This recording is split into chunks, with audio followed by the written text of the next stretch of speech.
The river is a living current, a wellspring for creatures of the land, sea, and air.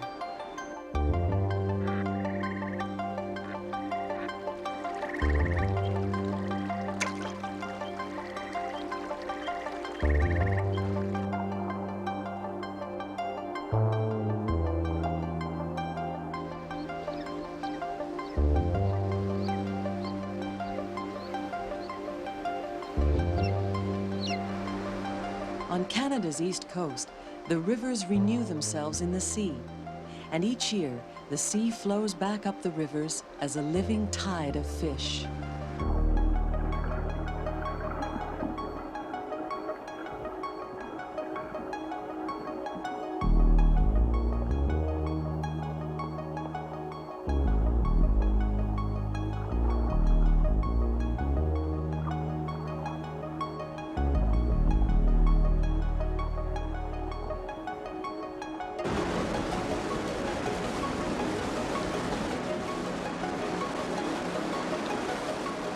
Rivers set the tempo for all who join their progress, flowing across the land and through the cycle of the seasons.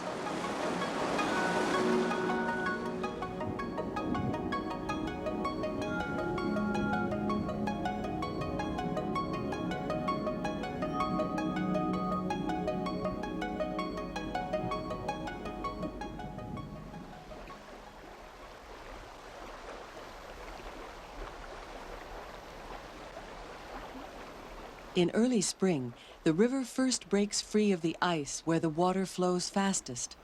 Life emerges to bask in the growing heat of the March sun.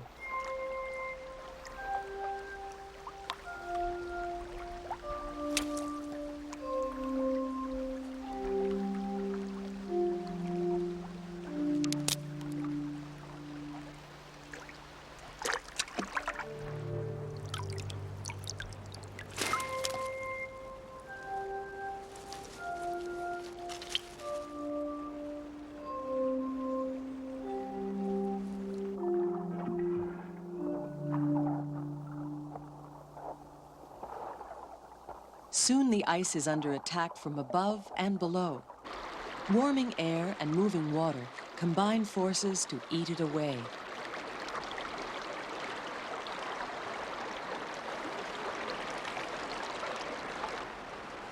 Winter still dominates the land, but the energy of 1,000 rushing streams drives it out of the rivers.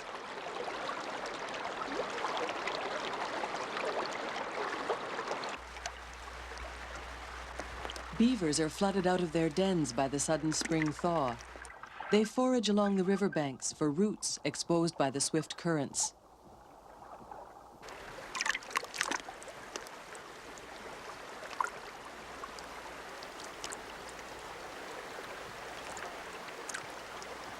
Out in the open, they're extremely wary. Winter-hungry animals like the coyote are on the prowl.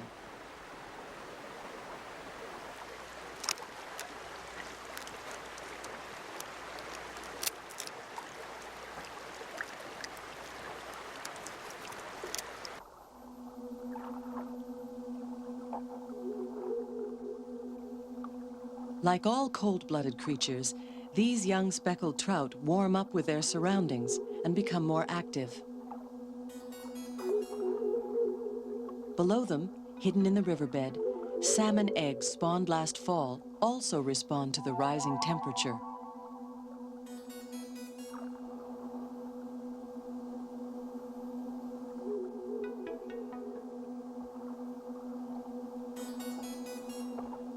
Newborn alevins feed on their yolk sacs. After that, they'll be nourished by the rivers for 2 to 3 years before going out to sea.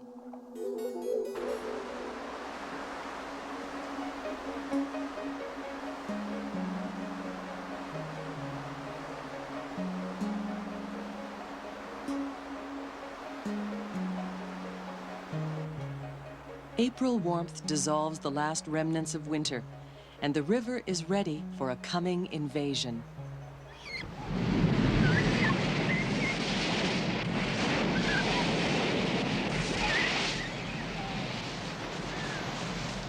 Along the Atlantic coast, Ocean fish are moving towards the rivers of their birth. Near home waters, these Atlantic salmon pick up a familiar smell. Each river has its own distinctive odor, which draws the fish in like a beacon.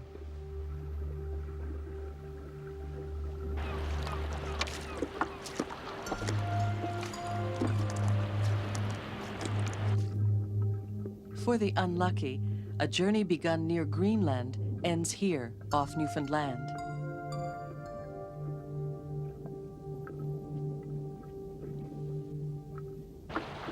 Overfishing and damage to spawning grounds have so reduced the Atlantic salmon, the commercial catch today is a tiny fraction of what it once was.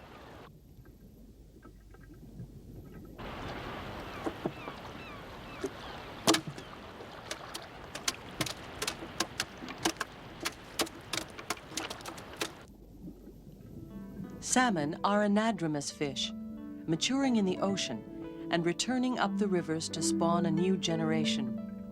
But first they linger in the river mouths, adapting from salt to fresh water.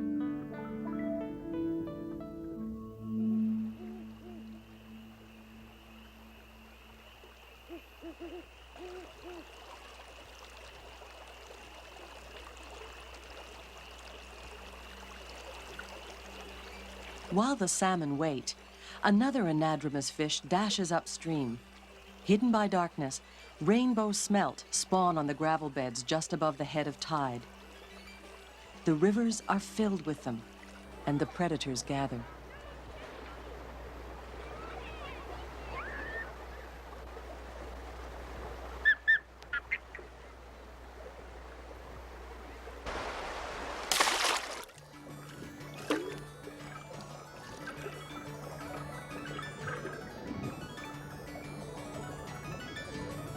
In the past, smelt runs were so enormous, they were dug into the fields as fertilizer.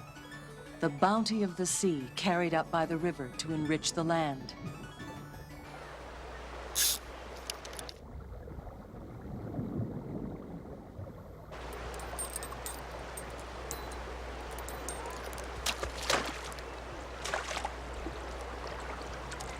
Today, though their numbers are much reduced, the annual smelt run is still a good excuse for a picnic in early May.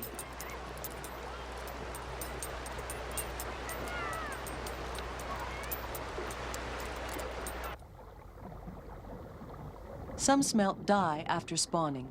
Others are fatally wounded by hooks. The survivors return to the sea.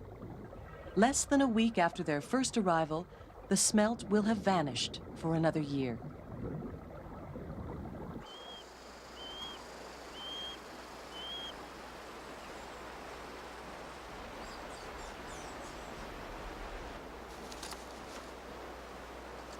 These osprey return around the time of the smelt runs and repair their nest during several weeks of courtship.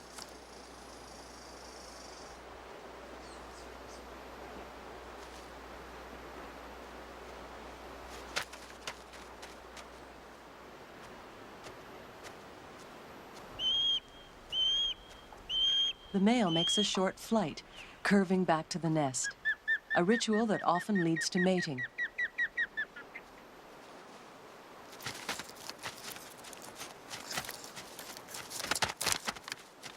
The survival of their offspring will depend on fish runs still to come.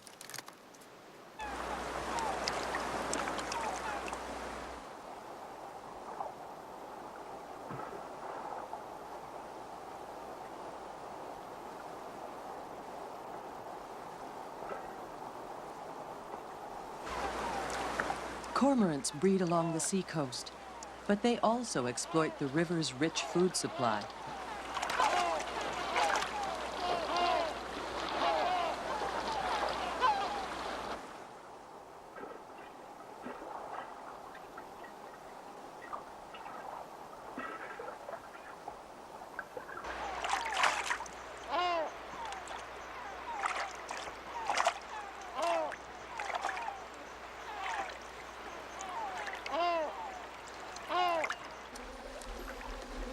In early May, swarms of river creatures start to invade the land. Mayflies and many other insects burst into the air as mature adults, after developing in the river as underwater larvae.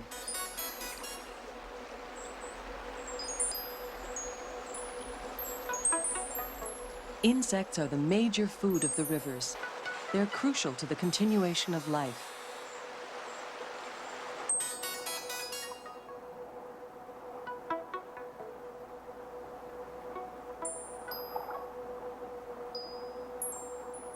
Energized by warming water, young trout are getting hungry. During less than a week in the air, the adult mayflies will lay their eggs and die, reclaimed by the river as food for famished trout.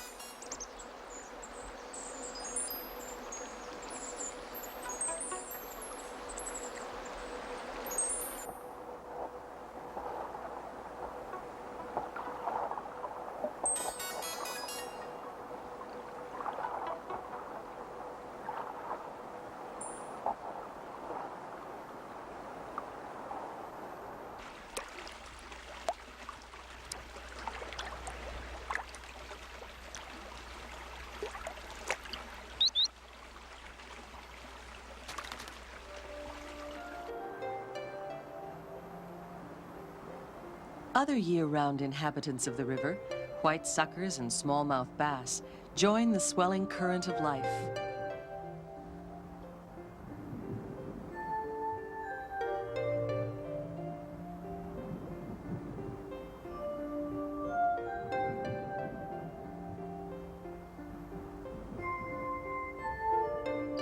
Snapping turtles leave their mud burrows and scavenge the remains of creatures that have died over the winter.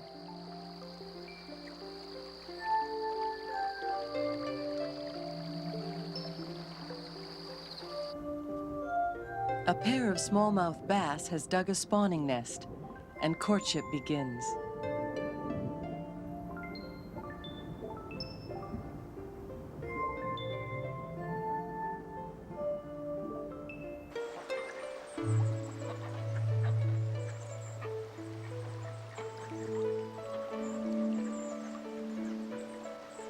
New growth spurts in cattail beds and in a forest of horsetails, drawn upwards by the light of the sun.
By early June, salmon are entering many rivers, still fresh and silvery from the deep ocean. Channeled upstream between narrow banks, their perilous journey won't end until the dwindling days of fall.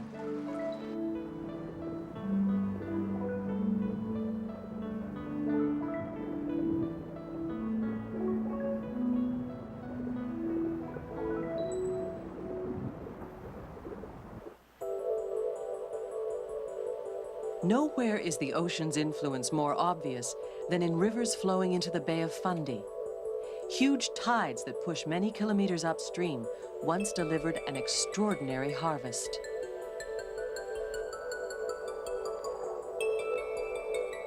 American shad have been decimated by water pollution and dams. In the last century, almost 1 million kilos were shipped annually from Bay of Fundy rivers to the United States. Today, the commercial fishery is almost gone.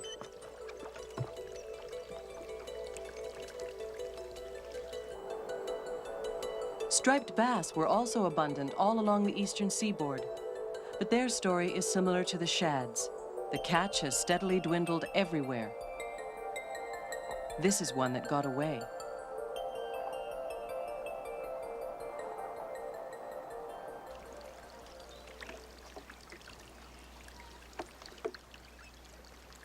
Bay of Fundy rivers are visited by another relic from the past, a giant as rare as it is extraordinary. Their ocean life is a mystery, but in late spring, Atlantic sturgeon follow the tides up to spawn where salt and fresh water meet.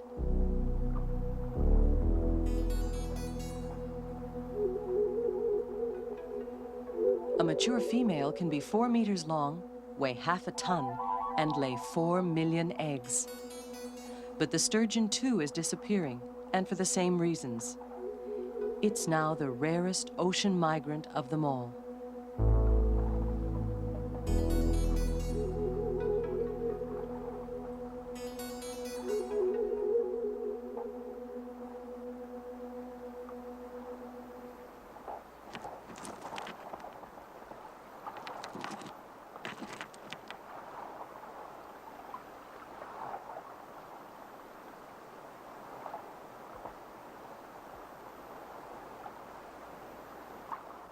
Sea lampreys excavate nests with their sucker-like mouth. In the ocean, it's used to clamp onto fish and to feed on their flesh and blood. But once in the river, lampreys, like other anadromous fish, stop eating and focus all their energy on spawning. This is an unwelcome visitor. It will be driven from the nest by the resident pair.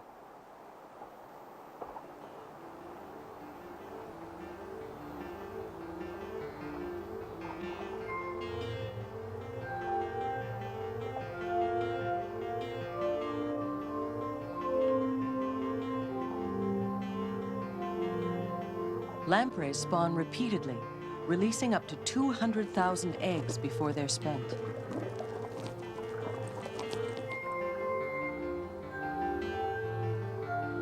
Little shiners snap up the eggs. As they spawn, anadromous fish add one more link to the river's food chain.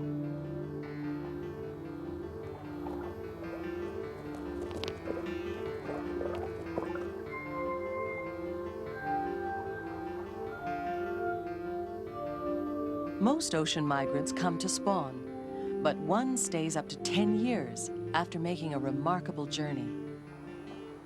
For centuries, the American eel has been a creature of mystery. No mating eels have ever been seen. In May and June, grackles wait to feed on swarms of young eels that appear as if by magic.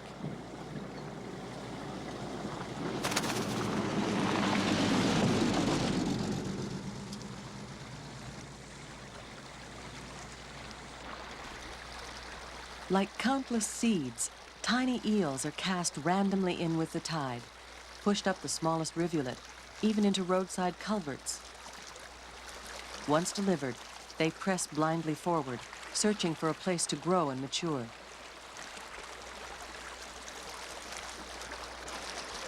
These elvers have already drifted more than 3,000 kilometers from the deep ocean off Bermuda where they were born. But as luck would have it, they're now at a dead end. Of millions delivered to the river's care, only a tiny percentage will survive to maturity.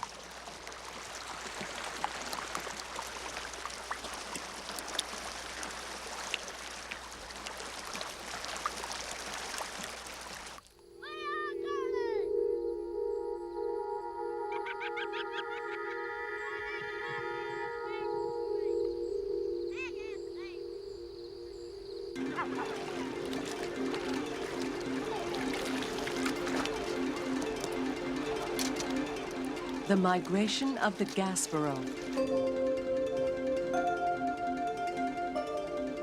A high tide of life flooding in from the Atlantic Ocean.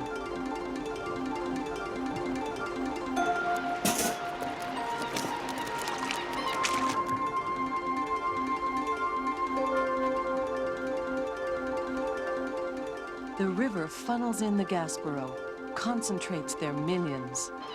They're easy prey to the fisherman's bottleneck.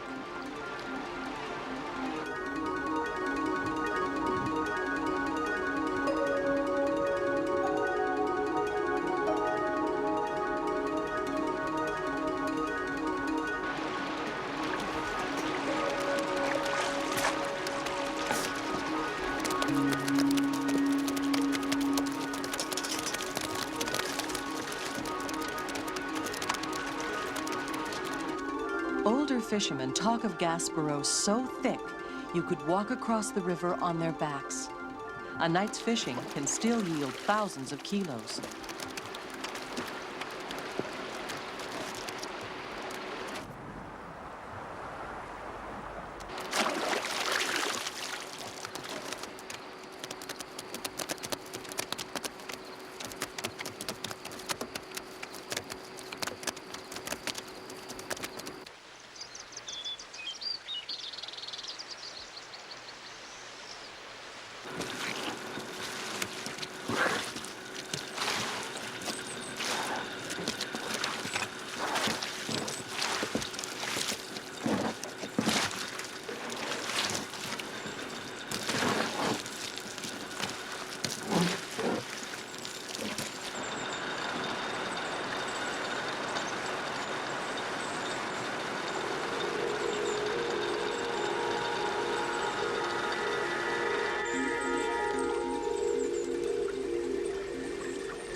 Prevailing by sheer numbers, the gasparrow push on upriver.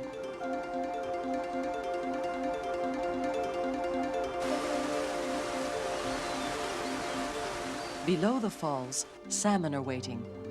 They're becoming like the river, growing darker to blend in with their new environment. Scars record the damage done by sharp rocks and shallow water. Now, like the gasparrow, they must climb the rapids. Like the fisherman's trap, the rapids channel the gasparrow along the easiest pathways to the top. Gulls have the best spots staked out.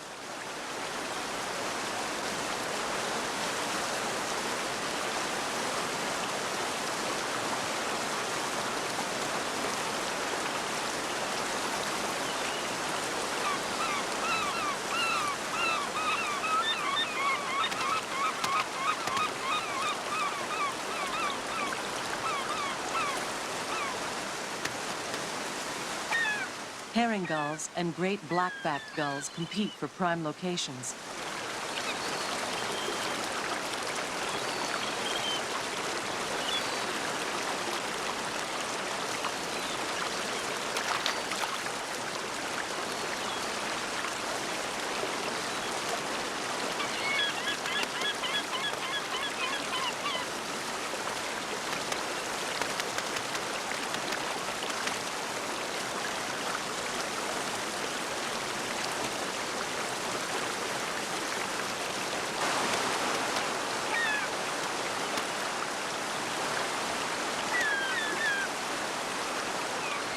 Right now, the gulls are raising their young. They need a lot of food, and the river brings the sea's abundance right to their feet.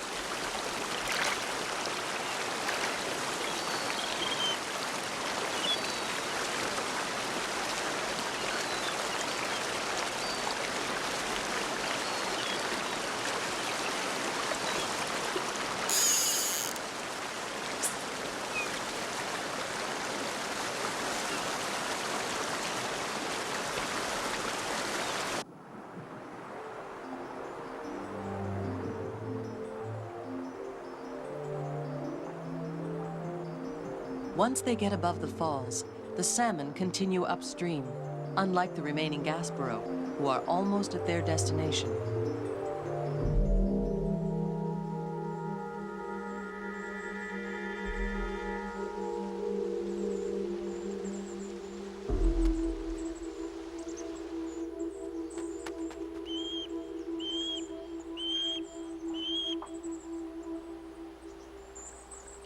The gasparrow spawn in still waters along the shore.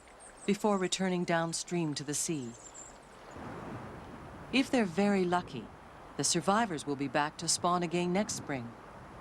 On heavily fished rivers, only 1 in 10 completes its upstream journey.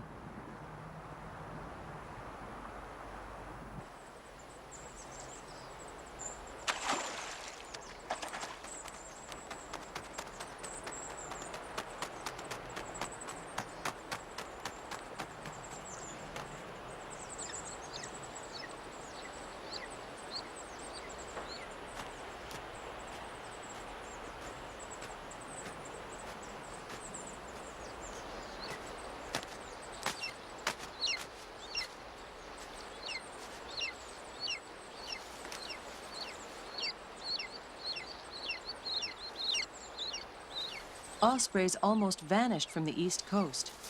The fish they ate were contaminated with DDT. Now it's been banned, they've made a remarkable recovery. What flows through the river flows through the whole web of life.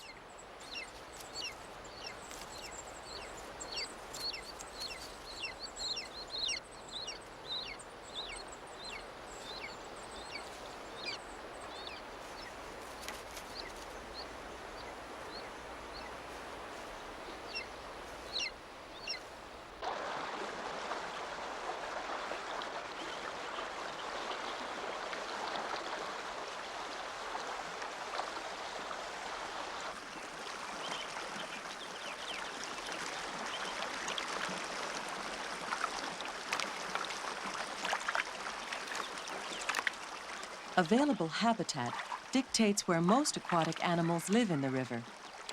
Beavers create their own, transforming small, shallow streams into deep water pools. It's a successful strategy. Beavers multiply quickly, a major force in the river's cycle of change and renewal.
Three generations, up to 10 beavers, share this pond.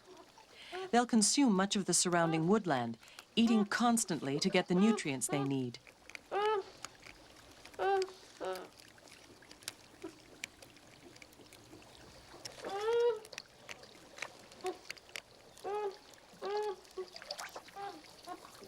When they've used up all the available shrubs and trees, the beavers will abandon this pond.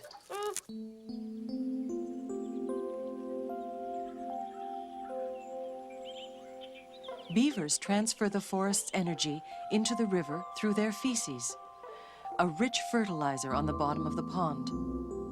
When the dam decays, the pond drains, and the stream returns to its course.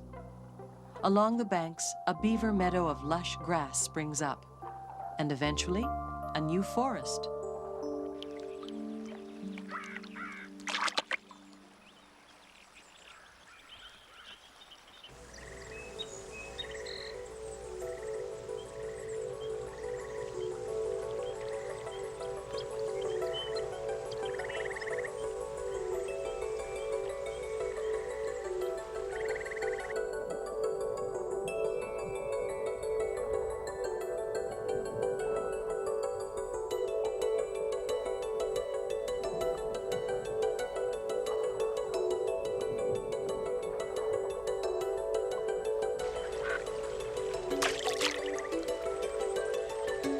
By July, the spawning runs are over, but their legacy will feed the river all summer long.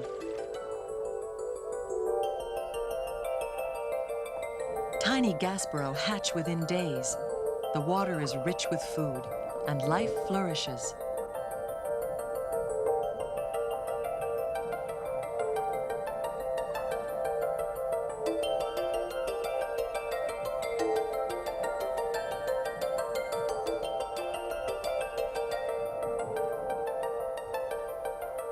Lampreys die after spawning. A few still cling to the rocks.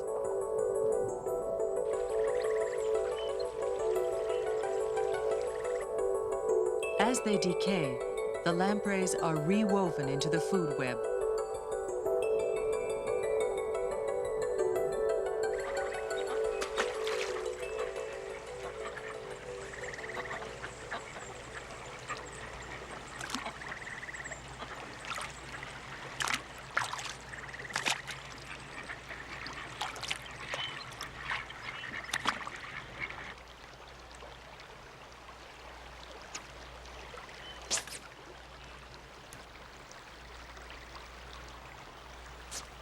As summer peaks, the salmon enter their most difficult period. They need high levels of dissolved oxygen, and the warmer the water, the less oxygen it holds. They look for colder water, deep pools, or a spring in the riverbed where they crowd together, hardly moving. Severely stressed, they're prone to disease. Some of these salmon have serious infections on their skin. At this time of year, human activities along the river put them even more at risk. Clear-cut logging has a major impact. Small streams feeding into the river are often cut right to their banks. Here, a single row of trees was left uncut. They blew down during the first winter storm. Unshaded by foliage, the stream gets much warmer, much faster. Laws to prevent this do exist, but they're not enforced.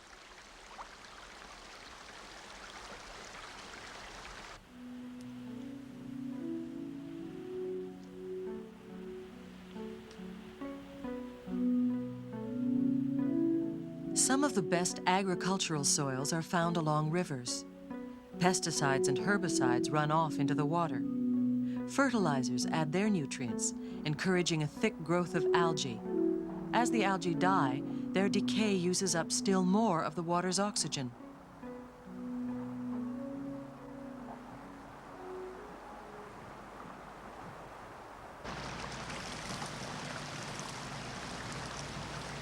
Town sewage and chemical dyes from a local textile mill foul this waterway. Toxic waste added to warm water and low oxygen, it's a lethal mixture.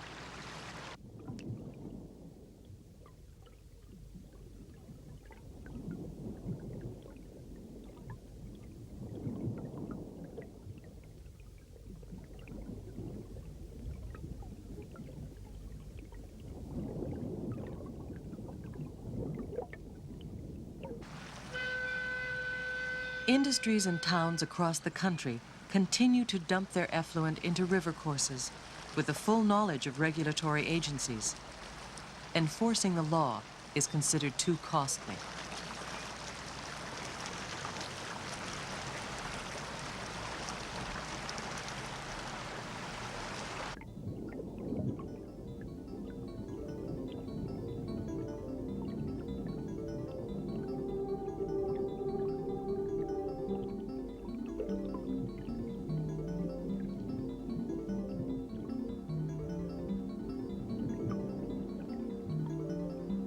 Scavengers like the American eel are a living record of the river's state. Many contain toxins which make them unsafe for human consumption. Nothing's wasted, nothing's lost in the rivers.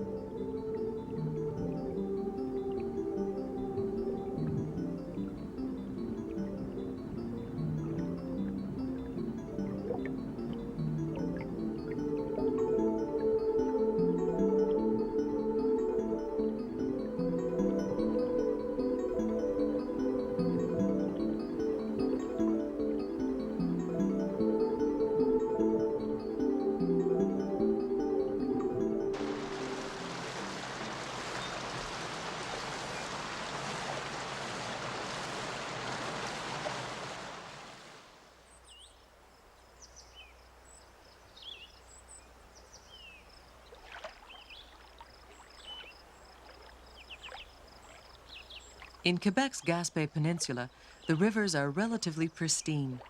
Clear, cool water provides some of the best salmon habitat in Atlantic Canada. After more than a century of active conservation, the salmon here seem to have only one real enemy.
The Gaspé salmon have another, more deadly enemy. Acid rain afflicts the whole maritime region. As acid levels rise, salmon that seem healthy lay eggs that fail to hatch. Eventually, they could disappear from the rivers.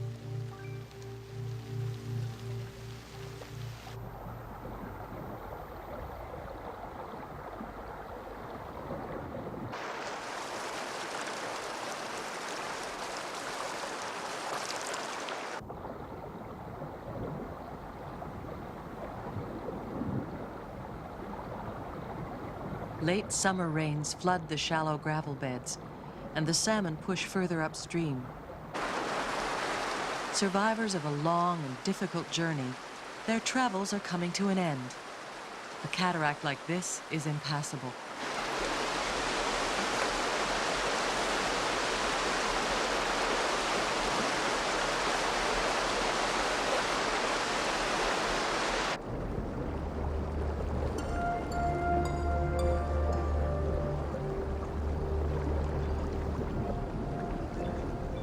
As they wait below the falls, the male's lower jaw develops a pronounced upward hook. The time for spawning isn't far off.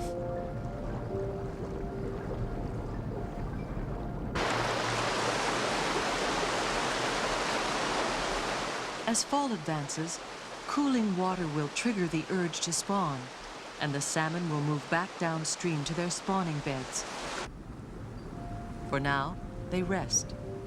They've eaten virtually nothing since leaving the ocean. All their remaining energy is needed for reproduction. Even now, eggs start to ripen within the females.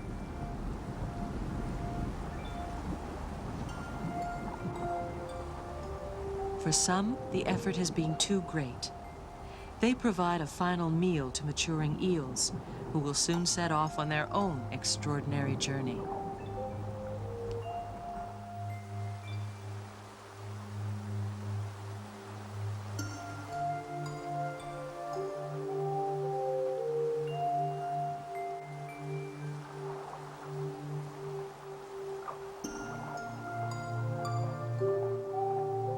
By late September, the eels have stopped feeding.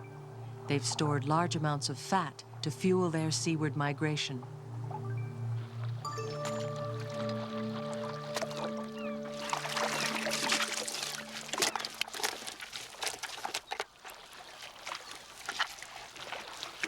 Eels that escape the river will spawn more than 3,000 kilometers away in the deep mid-Atlantic. Then they'll die. Raised by the river, but claimed in the end by the sea.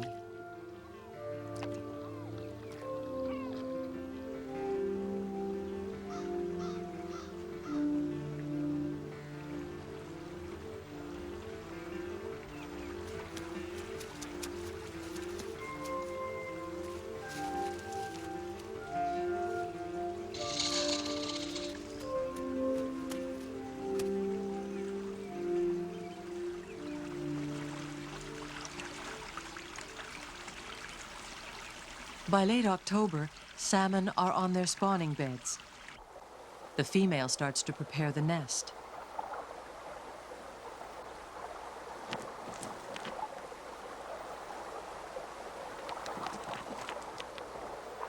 Small salmon parr often stay close to adults to eat the eggs and perhaps for protection from predators.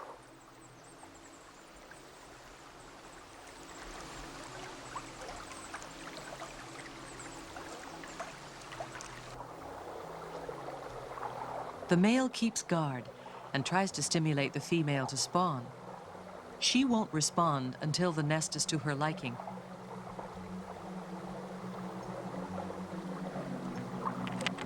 The gravel must be loose enough for her eggs to fall into the crevices. She tests it with her anal fin.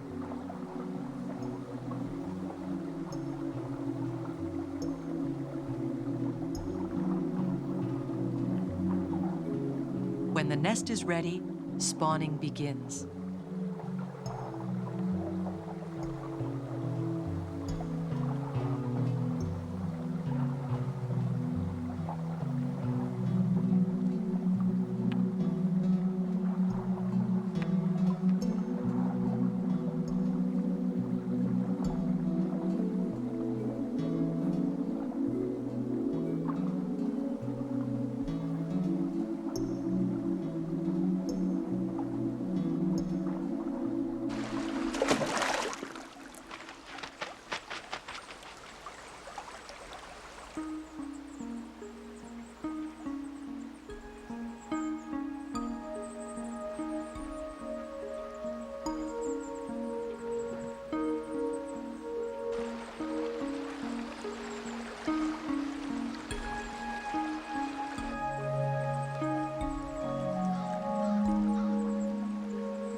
Atlantic salmon usually survive at least one spawning. Many rest in the river over winter. Others are carried back down to the sea.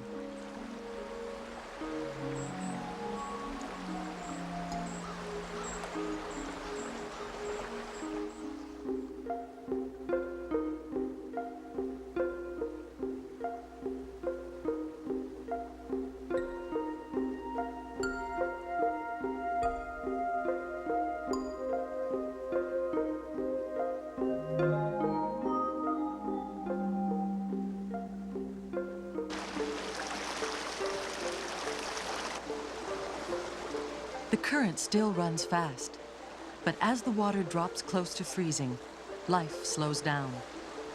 Many creatures are hidden or dormant. Many more wait in the wide ocean for the river to call them back.